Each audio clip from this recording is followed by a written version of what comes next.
Carta de Santiago. Tal vez les hayas dicho a tus amigos o a otras personas que tú eres cristiano. Quizá hayas dicho que amas a Jesús, pero ¿vives de tal modo que Jesús se sienta contento contigo? A diferencia del apóstol Pablo, que escribía a determinadas iglesias o personas, el autor de esta carta se dirige a los cristianos que viven en todo el mundo. El autor considera que la iglesia cristiana es el nuevo pueblo de Israel. Esta visión tan amplia de la iglesia ha hecho que esta carta y las de los apóstoles Pedro y Juan sean llamadas cartas universales. La carta de Santiago trata sobre cómo vivir una vida cristiana buena y verdadera. Algunas personas de la época de Santiago enseñaban que no importaba lo que hiciéramos, ni cómo nos comportáramos. Ellos pensaban así: si Dios nos ha salvado gratuitamente sin que nosotros hayamos hecho nada para ganarnos esa salvación, ¿qué importa cómo vivamos y qué importa lo que hagamos? Para el autor de esta carta, la respuesta es muy diferente a lo que esas personas esperaban. Él dice: si ustedes saben hacer lo bueno y no lo hacen, ya están pecando. Para él, confiar en Jesús significa actuar de tal modo que agrademos a Dios. Si confiamos en Cristo, toda nuestra vida cambia. Esa confianza afecta nuestra manera de vivir y nuestro modo de pensar. Las enseñanzas en esta carta son más prácticas que doctrinales. El autor insiste en que los cristianos no deben hacer diferencia entre ricos y pobres, sino obedecer el mandamiento más importante que Dios nos ha dado, y que es el de amar a los demás tanto como nos amamos a nosotros mismos.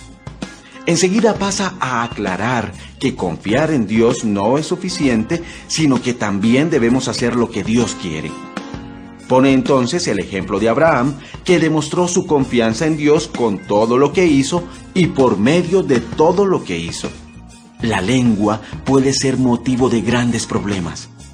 Por lo tanto, el autor recomienda a los cristianos aprender a dominarla. También les recuerda que las guerras vienen por causa del egoísmo y la envidia, y por lo tanto los anima a ser humildes y amar a Dios. A los ricos les advierte que no deben amontonar riquezas quedándose con el salario que deben pagar a sus trabajadores, porque ese dinero los acusará delante de Dios. Finalmente, anima a todos los cristianos a confesar sus pecados unos a otros y que dejen de pecar para que Dios los salve. Esta carta te enseñará aspectos muy importantes de la vida cristiana. Hermanos en Cristo, ustedes deben sentirse muy felices cuando pasen por toda clase de dificultades.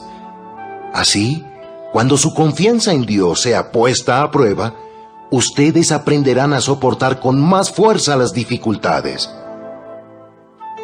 Por lo tanto, deben resistir la prueba hasta el final para que sean mejores y puedan obedecer lo que se les ordene.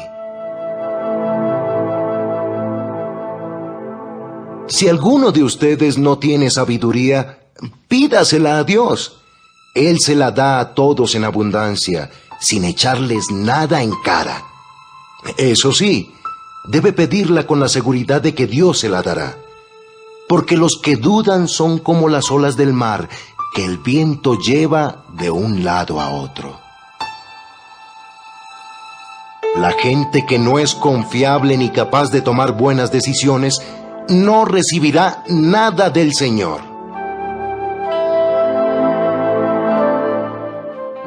Los pobres y los ricos. Si alguno de ustedes es pobre, debe sentirse orgulloso de lo mucho que vale ante Dios.